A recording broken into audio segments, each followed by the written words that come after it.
came out, but it was chilly. Yeah, it's still a little chilly in some areas where we are watching in the First Alert Weather Center is a warmer weekend, but we do have more mountain snow this weekend. Really wicked wind coming for the foothills tomorrow and starting tonight. And we are looking at a little bit of wind here in Denver as well. So we're starting off with that high wind warning for the foothills. Starts at midnight tonight, goes through 6 p.m. tomorrow. Our foothills could see gusts up to 75 miles an hour. Now, with the warmer temperatures, you might be thinking, hey, maybe I'm going to start putting up my holiday lights or do some stuff outside. If you live in the foothills, it's not the weekend to do that. It is going to be really nasty out there. The rest of us are going to be on the windy side, but the worst of it will be in our foothills. And right now it's a little windy in some areas from Estes Park through Breckenridge down towards Alamosa. Winds are about 20 to over 30 miles an hour in some spots, and that will get even worse tomorrow. So even if you're not under that high wind warning, it will still be pretty windy across the state tomorrow. Satellite and radar much quieter than where it was yesterday, and we do have a little bit of snow starting to creep back into parts of Moffett County. And our system from earlier has now triggered a long line of storms in parts of Texas and Oklahoma,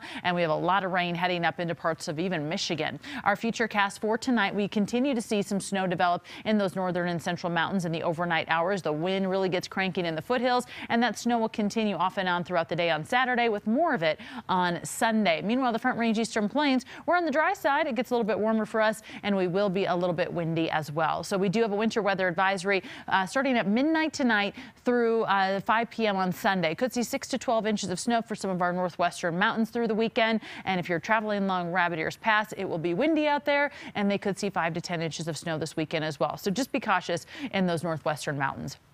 Right now it's 44 in Denver, mid-40s out east, high country, lots of 20s, mid-30s at the moment. So it is a little cool out there, and we have 22 from our weather watcher, Kimberly Novich, in Como for us this evening. Now, our evening planner, if you're out and about by 6 o'clock, we're dropping down into the 30s, right about freezing by 7 to 8 o'clock tonight. I know it's a popular night to head out. The kids have football games, band practice, all that fun stuff, and band performances, I should say. And then if you have date night, just know it might be a jacket night for date night. Temperatures tonight, you're in the teens for the high country, low 20s, mid 20s for the Front Range, lots of low 20s out east. And then tomorrow we warm up to 61 in Denver, upper 60s out east, and then we have the 30s, 40s in the high country. Our super 7-day forecast Saturday, if you're heading up to Boulder, it will be windy as they take on the Oregon State Ducks, I should say. By 1:30, kickoff is at 56 degrees, 55 by the half.